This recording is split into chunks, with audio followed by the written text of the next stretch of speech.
A little Liga Mx video. It is Wednesday. Games start tonight. There are three tonight, one tomorrow. We'll get into why that is. And well, first things first. Let's just elephant in the room.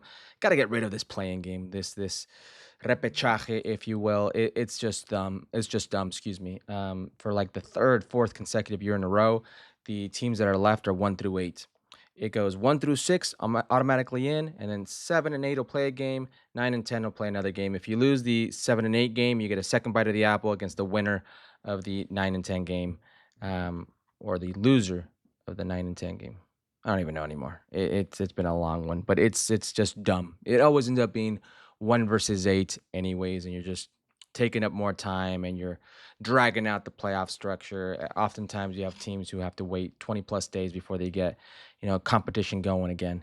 And you put a team like Toluca, who was the first place team, at a disadvantage because everybody else already knows who they're going to play against in a set amount of time. They'll find out at a later date, as they just did. So it's Toluca Juarez. It's going to be Tigres versus Tijuana, and then you're going to get in there Cruz Azul versus Chivas, America versus Monterrey. Some tasty, tasty matchups. I want to talk about two things, three things actually. And there are three teams playing on a Wednesday, one playing on a Thursday. Why is that? There's no conspiracy theory here. Uh, they give the highest prioritized teams or highest teams in the standings, one, two, three, the priority of choosing what day they play their games.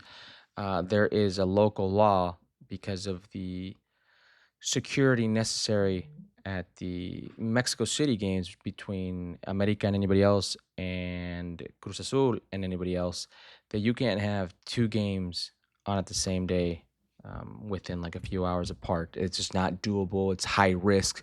So Cruz Azul chose it to be on a Wednesday, or America chose it to be on a Wednesday. Excuse me, something like that.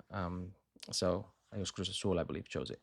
So it makes sense. I have no issue with that. They get to prioritize when they want, and there's a security issue. So it sucks for the fans in Mexico that they now have to kind of deal with what the American fans have to deal with, because Tijuana versus Tigres is going to be at 9 o'clock Pacific time, which is 11 o'clock local time for the rest of Mexico. But it's just one of those situations that kind of happens when there's security involved. Two stories.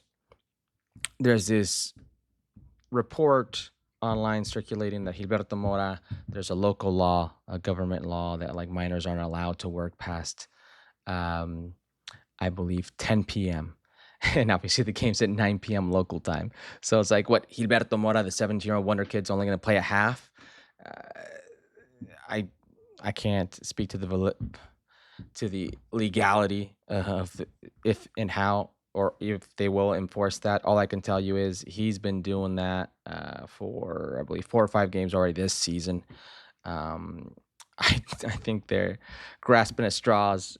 Who they are is not just Tigres fans. It's not the Tigres fans, I should say. It's just people being dumb on the internet. Hilberto Mora is going to play. Hilberto Mora is a massive piece of Cholos and why they have an unbeaten record at home this season. And they're going to need Hilberto Mora running on all cylinders if they are to do something against Tigres, because this Tigres team is good. Second place overall, best defensive team. I believe 1 or 2 goals behind Toluca as the best offensive team. They're a team that has muscle memory when it comes to winning and being in this type of phase. So it's going to be a difficult game for Hilberto Mora and Tijuana. The second one is the crazy story of Lucas Ocampos, who is a Spanish. No, I'm sorry. He's an Argentine uh, midfielder. He's an Argentine forward who plays for Monterrey, who came from Sevilla, from Spain. He's the European contingent, if you will, who was there in Monterrey. Let's see.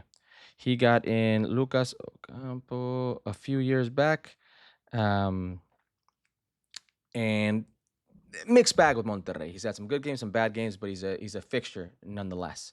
Um, Dominic Torrent and Monterrey don't concentrate. Concentración means they're when you're in a they don't hold camp the night before a game at a hotel.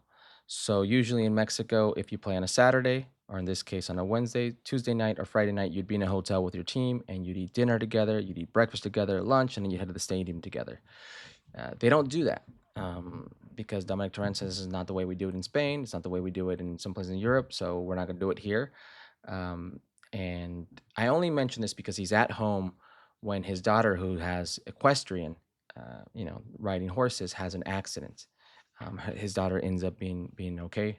First and foremost, hopefully nothing. It wasn't of grave danger, but like any parent, per reports, he's freaked out and he immediately, because he lives somewhat nearby, I think like almost a mile away or less from this equestrian place, wants to go and check on her immediately. So he walks out to the garage, and apparently he has a Cybertruck, which he did not charge. So there's no charge in the Cybertruck. He can't use his Tesla, his Cybertruck. So he has an electric scooter.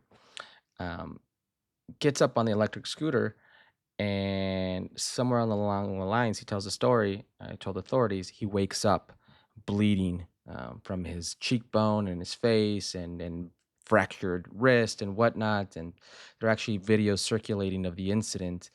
um, it was a dark street. He ends up getting in an electric scooter accident, breaks his wrist, fractures, I believe, part of the cheekbone. Is pretty badly damaged. He needs, I think, from what I've read and heard, plates in that wrist. So he's out for the game. He's out for the series, probably against Club America.